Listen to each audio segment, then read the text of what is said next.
ہم ڈرگس کی جو سائیڈ ایفیکٹس ہیں یا ٹاکسک یا لیتھل ایفیکٹس ہیں اس کو دیکھیں یا اس پیشنٹ کو دیکھیں جو آلریڈی اس بیماری سے خراب ہوتا جا رہا ہے, مرنے کے قریب ہے.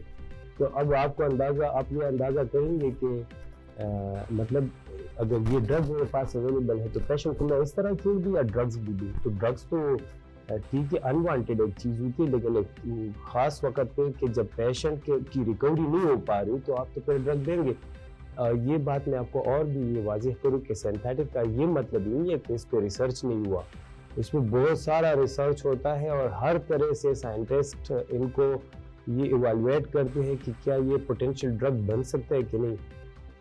جب وہ کر لے ساری چیزیں تو پھر دوسرے کچھ باڈیز ہوتے ہیں ہر ملک میں, کوئی نہ کوئی ایسی باڈی ہوتی ہے, جس طرح ڈریپ ہے پاکستان میں, جس طرح امریکہ میں FDA ہے, پھر دوسرے ممالک میں اس طرح کے بہت سارے, میرے خیال میں NHS ہے UK میں اور یورپ میں بھی, سارے ہر جگہ پہ ایسے ریگولیٹریز باڈیز ہوتے ہیں کہ مثال کے طور پہ آپ ایک سائنٹسٹ ہے اور آپ کلیم کرتے ہیں کہ میں نے ایک نیا ڈرگ بنایا, سینتھیٹک ہے یا کچھ نیچرل سورسز سے آپ نے لیا ہے, تو پھر اس کی جو پہلے تو آپ سائنٹیفک جتنے بھی جرنلز ہیں ان میں اپنی پبلیکیشن آپ کی آتی ہے, آپ اس پہ بکس لکھتے ہیں, پھر لوگ اس کو ماننا شروع کرتے, پھر وہ اتھارٹیز اس کو ایوالویٹ کرتے, ویلیڈیشن اس کی ہوتی ہے, تو اس کے بعد یہ پتہ چلتا ہے کہ یہ کوئی پوٹینشیل ڈرگ ہے کہ نہیں ہے. اگر ہے تو مارکیٹ میں آ سکتا ہے, ایسی نہیں آ سکتا. ایسی کوئی بھی چیز کو اعلان کر کے کہے کہ یہ جو چیز ہے یہ پلا بیماریوں کے لیے ٹھیک ہے, اور اس طرح نہیں ہوتا. یہ پراپر اس کی ریگولیشن کی باڈیز ہیں وہ اپروو کرتے ہیں. صحیح. ڈاکٹر صاحب یہ بتائیں کہ اینٹی بایوٹک کی دریافت کے بعد انسانیت اور خاص کر کے طبی میدان پر کیا بڑے اثرات مرتب ہوئے؟ دیکھیے یہ اس کے جو اثرات ہیں وہ بہت زیادہ ہے, بہت بہترین اثرات. اینٹی بایوٹکس اگر آپ میں تھوڑا سا اس طرح آپ کو بتاؤں, مثال کے طور پہ ایک گاؤں ہے یا ایک قصبہ ہے اور جو کہ آئسولیٹڈ ہے, باقی جتنے بھی شہر ہے گاؤں قصبے ان سے آئسولیٹڈ, وہاں پہ اگر ایک ایپیڈیمک آ جائے, کالرا کا, ایکولائی کا ایک بیکٹیریا ہے, ڈائسنٹری وغیرہ ہو یا دوسری اس طرح کی بیماریاں ہو یا کوئی ریسپیریٹری ٹریک انفیکشن ہو, اب ایسی صورت میں اگر آپ ان اینٹی بایوٹک کو استعمال کرتے تو لوگ بچ جاتے. ادروائز پرانے زمانے میں جب یہ اینٹی بایوٹکس نہیں تھی تو ان میں سے پوری کمیونٹی میں سے بہت سارے لوگ مر جاتے تھے. یہی تو وجہ تھی کہ تقریباً 1900 تک یہی ایک بات ہے نا کہ 1900 تک آبادی بہت کم تھی دنیا میں. تو اس میں سے یہ تھا کہ بہت سارے لوگ تو خیر جنگوں اور قحط وغیرہ سے بھی مرتے تھے, لیکن بہت سارے لوگ انفیکشس ڈیزیز سے مرتے تھے. اب ان انفیکشس ڈیزیز پہ ایک حد تک ہم نے قابو پا لیا ہے, تو اس وجہ سے یہ جو باقی میدان ہے جس میں انسانوں نے ترقی کی تو اس میں ان کی بھی خیر کنٹریبیوشن ہے, جس طرح ایگریکلچر ہے, انڈسٹری ہے, باقی جتنی بھی نئے سیکٹرز کھلے ہیں, لیکن ساتھ میں اینٹی بایوٹک کا جو فیکٹر ہے نا وہ اتنا ہی امپورٹنٹ ہے جتنا امپورٹنٹ آپ کا آج کل انٹرنیٹ ہے, جتنا امپورٹنٹ پرانے زمانے میں گن پاؤڈر جب بنا. صحیح, تو یہ بہت امپورٹنٹ چیز ہے. صحیح, تو امپورٹنس کا تو ہمیں پتہ چل گیا. ڈاکٹر صاحب یہ بتائیں کہ کیا اینٹی بایوٹک سے متعلق انسانیت کے لیے کوئی خطرہ ہے؟ چونکہ آج کل اینٹی بایوٹک ریزسٹنس کا بھی کافی شور ہو رہا ہے, سیمینار ہو رہے ہیں, اس کے اوپر ورکشاپ ہو رہے ہیں, تو کیا یہ انسانیت کی بھی کوئی خطرے کی گھنٹی ہے antibiotic resistance? Antibiotic resistance بالکل جتنے بھی سائنٹسٹ اس پہ کام کر رہے ہیں وہ سمجھ رہے کہ یہ خطرے کی گھنٹی ہے, لیکن ہم اگر اپنے پرسپیکٹیو میں اس کو دیکھیں پاکستان کے اس میں, تو یہاں پہ ریگولیشنز اور جو رولز ہے, جو لا ہے, اس کی امپلیمنٹیشن کا مسئلہ ہے. اگر پراپر امپلیمنٹیشن ہو رولز ریگولیشنز کی تو یہ ممکن ہے کہ ہم اینٹی بایوٹک ریزسٹنس کو تھوڑا سا قابو کر دیں. یہاں پہ جو ہمارا مسئلہ ہے اینٹی بایوٹک ریزسٹنس کا یا کچھ پاکستان کی طرح کے ممالک کا, وہ صرف یہ ہے کہ مس یوز ہو رہی ہے اینٹی بایوٹکس کی. یہ مس یوز جو ہے نا اس کو صحیح طریقے سے اس کو ہینڈل کرنا چاہیے کہ مس یوز نہ ہو, لیکن اس میں سیلف میڈیکیشن نہیں ہونی چاہیے, ڈاکٹر کے پرسکرپشن پہ ہونا چاہیے, یہ اینٹی بایوٹک جس فارماسیوٹیکل انڈسٹری میں بن رہا ہے وہاں پہ اس کو پروٹوکول اور ایس او پیز کے مطابق بننا چاہیے. اسی پروٹوکول اور ایس او پیز کے مطابق ڈسٹریبیوشن جو ڈرگس کی ڈسٹریبیوشن ہوتی ہے اور ریٹیل ہے یا پھر ہاسپٹل سیٹ اپ میں جو فارمیسی ہے وہاں پہ under the supervision of pharmacist یہ ساری چیزیں پہنچنی چاہیے اور فارماسسٹ کی سپرویژن میں ہی اس کی سیل ہونی چاہیے یا اس اینڈ یوزر جو پیشنٹ ہوتا ہے اس کو یہ ملنا چاہیے. تو اگر یہ پراپر ایک سسٹم ہم مینیج کر پائے اور ہمارے پاس اس کی پراپر انوینٹری ہو کہ کتنے بنے کتنے استعمال ہوئے اس پہ چیک ہو اس کا بیلنس رکھا جائے تو میرے خیال میں پھر کوئی یہ جو مسئلہ ہے پھر بھی رہے گا لیکن کم از کم اس کو کنٹرول کر سکتے.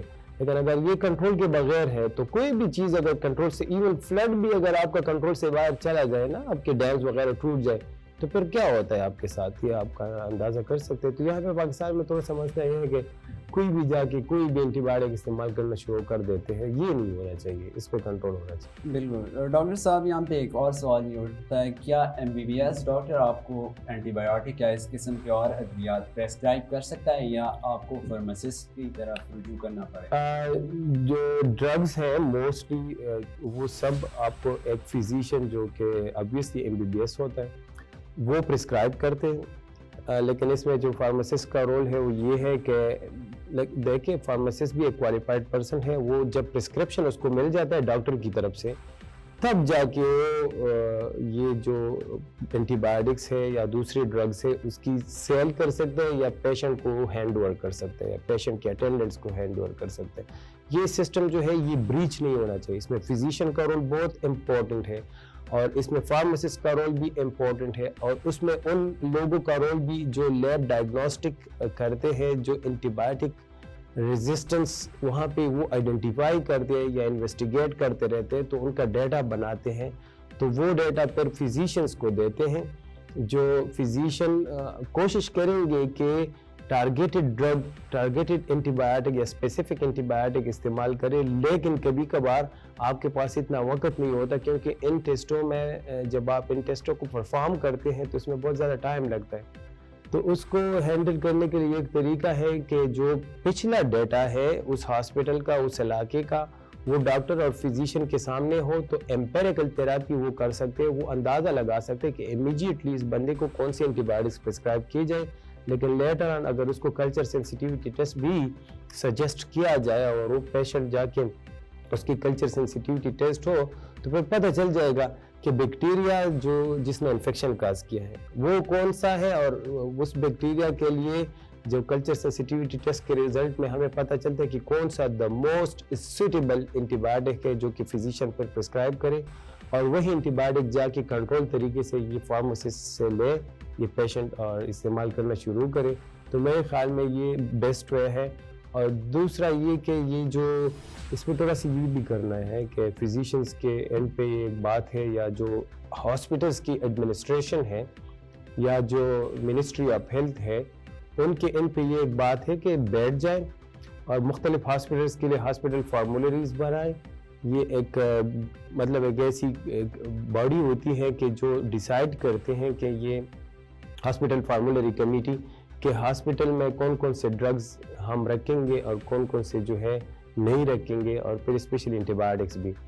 تو کیونکہ ان کو ایمپیریکل تھراپی سے اگر پتہ ہو کہ یہ اینٹی بایوٹک اس علاقے میں لوگوں پہ بہت زیادہ مطلب افیکٹیو ہے یا بیکٹیریا کے اگینسٹ یہاں پہ افیکٹیو ہے تو میرے خیال میں وہ طریقہ بیسٹ رہے گا. لیکن پتہ نہیں کیوں ہم یہ نہیں کر پا رہے. شاید اس میں تھوڑی سی زیادہ محنت درکار ہے اور شاید ہم تھوڑے سے محنت سے کتراتے ہیں تو شاید یہ بات ہے. ادروائز اس میں ڈاکٹرز کی رول امپورٹنٹ ہے. اس میں جو منسٹری آف ہیلتھ ہے اس کا رول امپورٹنٹ ہے. ہاسپٹل کے ایڈمنسٹریشن کا رول بہت زیادہ امپورٹنٹ ہے. جب یہ لوگ بیٹھ جائیں گے نا تو ان کو آٹومیٹکلی پتہ چل جائے گا کہ نہیں یہ ساری چیزیں. یہاں پر ایک بات میں آپ کو بتاؤں یہ ساری چیزیں پھر فزیشینز بھی نہیں کر پا سکتے. فزیشین کو ٹیم میں دوسرے لوگ بھی چاہیے جس میں مائکرو بایولوجسٹ ڈائگنوسٹک لیب میں جو مائکرو بایولوجسٹ ہوتے ہیں دوسرے جو بائیوکیمسٹ وغیرہ ہے یہ لوگ اور ساتھ میں ان کو یہ بھی پتہ چل جاتا ہے کہ اس سسٹم کو رن کرنے کے لیے کمپلیکیٹڈ سسٹم ہے اس کو رن کرنے کے لیے فارماسسٹ کا کردار بھی بہت زیادہ امپورٹنٹ.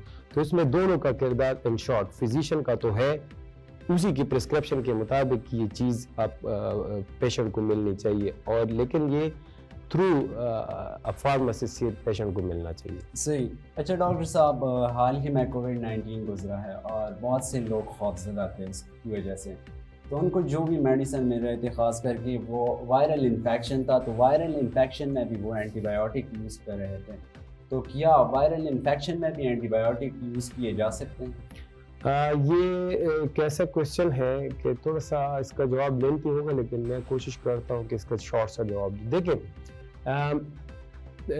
وائرس جب آتا ہے آپ کی باڈی میں، آپ کے جتنی بھی نان اسپیسیفک امیون ڈیفینسز ہیں ان کو بریچ کرتا ہے، اور کچھ آپ کے اسپیسیفک امیون ڈیفینس سسٹم ہے اس کو بھی بریچ کر دیتا ہے.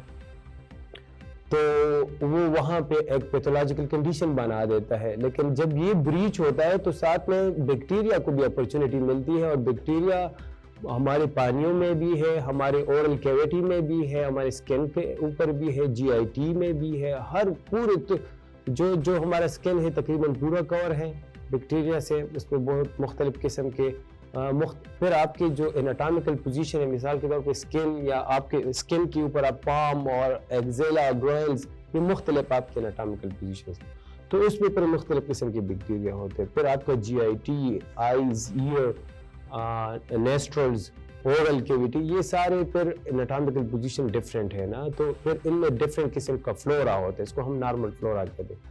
لیکن یہ نارمل فلورا اکثر اپرچونسٹ ہوتے ہیں. جب وائرس راستہ بنا دیتے ہیں نا تو یہ بھی ساتھ میں انفیکشن کاز کرنے کے لیے گھس جاتے ہیں. ساتھ میں جب مثال کے طور پہ ہمارا تو پانی کا بھی مسئلہ ہے نا، ہمارے پانی میں بھی بیکٹیریا بہت زیادہ آ رہا ہے، اور پانی میں بیکٹیریا کہاں سے آ رہے ہیں، جو ہمارا سیوریج سسٹم ہے وہاں سے آتا ہے، ہمارے کھیتوں سے آتا ہے، یا پھر جہاں پہ پولٹری فارمز ہیں وہاں سے بھی بیکٹیریا آتا ہے. اور اس میں چونکہ پولٹری فارمز وغیرہ میں بھی اینٹی بایوٹک کا مس یوز ہوتا ہے، تو وہاں سے بھی جو وہاں پہ آلریڈی جو develop multi drug resistant bacteria ہے وہ پانیوں میں آتا ہے، وہ آپ کے ان کوک فوڈ میں آتا ہے، آپ کے روٹین کی ایون کرنسی نوٹس کے اوپر وہ آتا ہے، آپ کے موبائل اسکرین سے بھی آ جاتے ہیں. مختلف لوگ اس کو ٹچ کرتے ہیں. مثال کے طور پہ میں اپنے نیسٹرز میں اوڈی ڈالتا ہوں اور اسی سے میں پیسے گنتا ہوں، یا موبائل ٹچ کرتا ہوں، یا اے ٹی ایم کو ٹچ کرتا ہوں، اور ساتھ میں جو ہے آپ بھی آ جاتے ہیں قریب سے، آپ بھی گزر رہے، آپ نے بھی اسی چیز کو ٹچ کیا یا وہ پیسے مجھ سے لیے، یا جن پانیوں کو میں نے کانٹامینیٹ کیا، جن ان کوک فوڈ کو میں نے کانٹامینیٹ کیا تو وہ آپ نے بھی استعمال کیا. تو اس طرح یہ ڈسیمینیٹ ہوتا ہے. تو اس صورت میں یہ وائرل انفیکشن کے ساتھ ساتھ بیکٹیریل انفیکشن ہو جاتا ہے. اگر مثال کے طور پہ ہماری پانی جو ہے وہ اس سٹینڈرڈ کی ہو جو WHO کی ریکمنڈیشن ہے کہ آپ کی پانی میں کوئی یہ جو کولیفارم بیکٹیریا ہے جو کہ ہیومن گٹ سے آتا ہے یا جو سیوریج سسٹم سے آتا ہے، اگر یہ بیکٹیریا پانی میں نہ ہو اور اس کی آپ نے فلٹریشن اور کلورینیشن کی ہے اور ساتھ میں وہ پی رہے، تو یا آپ ٹوتھ پیسٹ پراپر کر رہے، گارگل پراپر کر رہے، آپ کا ان کوک فوڈ بھی کلین ہے، تو یہ پاسبل ہے کہ آپ کو ساتھ میں بیکٹیریل انفیکشن نہ ہو. تو جب بیکٹیریل انفیکشن نہیں ہوتا تو آپ کو اینٹی بایوٹک لینے کی ضرورت نہیں ہوتی. لیکن چونکہ یہاں پہ ہمارا ارد گرد کا ماحول بہت گندا ہے تو پیشنٹ کیا کرے گا؟ اب اس کو ٹیمپریچر سبسائڈ نہیں ہو رہا تو پھر اینٹی بایوٹک کی ضرورت ہے. سیکنڈری بیکٹیریل انفیکشن ہو جاتا ہے تو اس کو کور کرنے کے لیے آپ کو اینٹی بایوٹک کی ضرورت ہے، کوئی دوسرا راستہ نہیں ہے آپ کے پاس. صحیح. اچھا ڈاکٹر صاحب یہ بتائیں کہ بیرونی ملک اور پاکستان میں اینٹی بایوٹک کا استعمال کیسا ہو رہا ہے، فرق کیا ہے اس میں؟ یہ باتیں میرے خیال میں جو آپ کی ارلی کوشچنز ہے اس میں نے آپ کو بتا بھی دی. دیکھیں ریگولیشنز ہوتے ہیں بلکہ لاز ہوتے ہیں، ٹھیک ہے، آپ کے پھر اس کے انڈر ریگولیشنز ہوتے ہیں، ان کے اوپر پھر امپلیمنٹیشن ہوتی ہے. تو باقی ممالک میں جس طرح ان کا ٹریفک کا سسٹم ہے اس میں امپلیمنٹیشن ہو رہی ہے. بالکل وہاں پہ چائلڈ کیئر یا اولڈ ایج اور ان سب چیزوں کے لیے رولز ریگولیشن ہیں، ان کو فالو کیا جاتا ہے. یا انوائرمنٹ کو صحیح رکھنے کے لیے جو ان کے رولز ریگولیشن ہے، آپ درخت بھی نہیں کاٹ سکتے کسی ملک میں. تو یہ اسی طرح ہمارے ملک میں بھی اگر رولز، بلکہ ہمارے ملک میں رولز ریگولیشن ہے. آج جو ہم بیٹھے ہیں اس وقت، دس از December 15th، تو جنوری 30 دسمبر کو جو ہمارے کچھ لاز اور اس کے انڈر کچھ ریگولیشنز بنے ہیں وہ میں آپ کو تھوڑا سا بتاؤں کہ ہمارے ہاں ڈرگ سیل رولز 1982 میں بنے تھے، پھر اس کو امینڈ کیا گیا 2017 میں ڈرگ سیل رولز. اس وقت سے امینڈمنٹ پی ٹی آئی کی گورنمنٹ نے کی تھی، لیکن اس کے بعد اس میں تھوڑی سی ریلیکسیشن، بلکہ بہت زیادہ ریلیکسیشن دی تھی، لیکن وہ سارے ریلیکسیشنز جو ہے وہ 31 دسمبر کو ایکسپائر ہو جائیں گے، اور پھر اس کے اوپر جو ہے 1 جنوری 2023 کو اس پہ امپلیمنٹیشن ہونے، یا ان رولز ریگولیشن کی جو 2017 میں امینڈمنٹ ہوئی تو ان میں سے کچھ چیزیں ابھی بھی مطلب وہ امپلیمنٹڈ ہے، لیکن جو اتھارٹیز ہے وہ پتہ نہیں کیوں اس کی امپلیمنٹیشن نہیں کرا رہی. تو جب یہ امپلیمنٹیشن ہوگی نا پاکستان میں، تب جا کے یہ پاسبل ہے کہ ہم دوسرے ممالک کے ساتھ میچ کر سکیں، اور وہاں پہ وہاں پہ فارماسسٹ کے بغیر فارمیسی نہیں ہوتی، اور پرسکرپشن کے بغیر آپ اینٹی بایوٹکس خرید نہیں سکتے. مثال وہ جو چینل ہے نا، ایک کوالیفائڈ فارماسسٹ بیٹھا ہوتا ہے فارمیسی میں، کیونکہ یہ اینٹی بایوٹکس ڈرگز ہے اور اس کو سیل کرنے کا جو لائسنس ہے وہ فارماسسٹ کو ملتا ہے. تو فارماسسٹ کا نام مجھے بار بار میرے زبان پہ اس لیے آ رہا ہے. تو جب کوئی پیشنٹ جائے گا کسی فارمیسی میں، جس طرح ہم پاکستان میں جاتے ہیں، تو وہ فارماسسٹ کو کہے گا کہ مجھے ڈرگز یہ اینٹی بایوٹکس دے دے کوئی بھی، تو فارماسسٹ یہاں پہ تو اس کو دے دیتا ہے، یا جو بھی نان کوالیفائڈ پرسن، یہاں پہ موسٹلی نان کوالیفائڈ پرسن بیٹھے، فارماسسٹ نہیں بیٹھتے، لیکن باہر جو فارماسسٹ ہے اس کو کہے گا کہ بھائی آپ کے پاس پرسکرپشن ہے، آپ کو ڈاکٹر نے پرسکرائب کیا ہے کہ نہیں، تو وہ کہے گا کہ ڈاکٹر کے پاس چلے جاؤ، ہاسپٹل میں وہ چلا جائے گا ہاسپٹل میں، ہاسپٹل سے دوبارہ پرسکرپشن لے کے جو ہے واپس according to the directives of the physician and some suggestions by the pharmacist, وہ اس کو استعمال کرے گا. صحیح. ڈاکٹر صاحب کوئی میسج دینا چاہیں گے اتھارٹی کو جو کہ ڈرگ کو کنٹرول کرتے ہیں، یا عام عوام کو اینٹی بایوٹک کے حوالے سے؟ اس میں ایک تو یہ ہے کہ جو میں نے آپ کو بتایا کہ آپ کے پاس پریویلنس اینٹی بایوٹک ریزسٹنس، چونکہ antibiotic resistance main topic ہے کہ اینٹی بایوٹک ریزسٹنس کی جو پریویلنس ہے اس کا ڈیٹا ہونا چاہیے ہر ایک علاقے کا، یہ بہت ضروری ہے. ساتھ میں جو اینٹی بایوٹکس مارکیٹ میں اویلیبل ہے اس پہ بھی چیک ہونا چاہیے کہ اس میں اکثر 2 نمبر بھی بہت زیادہ ہوتے ہیں، سپوریس ڈرگز ہوتے ہیں وہ، تو اس پہ یہ اتھارٹیز کو کنٹرول کرنا چاہیے. تو نمبر 1 تو یہ ہے کہ اینٹی بایوٹک ریزسٹنس کی پریویلنس، نمبر 2 ڈرگز اور اس کی کوالٹی سٹینڈرڈز وغیرہ. تیسرا یہ کہ یہ چینل کہ کچھ فزیشینز یا ان کی کمیٹیز، اس میں ساتھ میں فارماسسٹ ہو، اس طرح ہاسپٹل فارمولری کمیٹی کے اس علاقے کے لیے ہم کچھ کریں، تو اس میں یہ چینل پر اس کے امپلیمنٹیشن بہت زیادہ ضروری ہے کہ فزیشین پرسکرائب کرے گا، فارماسسٹ اس کو جو ہے پرووائڈ کرے گا، اور جو اس کا جو پراپر وے ہے استعمال کا، مثال کے طور پہ اگر وہ اورل ہے تو اورل تو خود کھا سکتا ہے، لیکن اگر انجیکٹیبل ہے تو obviously وہ ہاسپٹل سیٹ اپ میں ایک نرس کرے گی نا، تو میل نرس یا فیمیل نرس اس کو ایڈمنسٹر کرائے گی. تو یہ ساری چیزیں امپلیمنٹ کرنے کی بہت زیادہ ضرورت ہے. کوئی بھی بندہ جو ہے اینٹی بایوٹک کی مس یوز نہ کرے، لیکن مسئلہ یہ ہے کہ کیا ہمارے لیے اتنے زیادہ ہاسپٹلز ہیں، اتنے زیادہ فزیشینز ہیں، کیا ہمارے ملک میں انسانیت کی قدر ہے؟ یہ ایک مسئلہ ہے. اور پھر یہ ہے کہ پیرنٹس بھی اور لوگ خود اپنے صحت کے بارے میں اتنے کیئرفل نہیں ہوتے. تو یہ ساری چیزیں بہت زیادہ امپورٹنٹ ہے کہ لیکن حکومت کے ان پہ سارا مسئلہ آتا ہے کہ وہ جو رولز ریگولیشن بنے ہیں اس کی پراپر امپلیمنٹیشن کرے. یہ بہت ضروری ہے. جب تک امپلیمنٹیشن نہیں ہوگی رولز ریگولیشن کی، تب تک جو ہے ہم ہر طرح کے مسائل سے اس میں گرے رہیں گے. ہم کسی بھی چیز کا جو ہے مداوع نہیں کر پائیں گے. آپ اتنے بڑی مشینری کو، پاکستان ایک بہت بڑی مشین ہے جو رن کر رہی ہے، اس کو آپ بغیر ایس او پیز کے اور رولز ریگولیشن کے نہیں چلا سکتے. ساری چیزیں ٹھیک ہو سکتی ہیں، ہر طرح سے جتنے بھی ہمیں چیلنجز ہیں سارے اس کے اوپر ہم اوور کم کر سکتے ہیں، لیکن according to SOPs, according to rules regulation اگر ہم چلے جائیں نا اور اس پراپر اس کی امپلیمنٹیشن ہو، تب جا کے یہ پاسبل.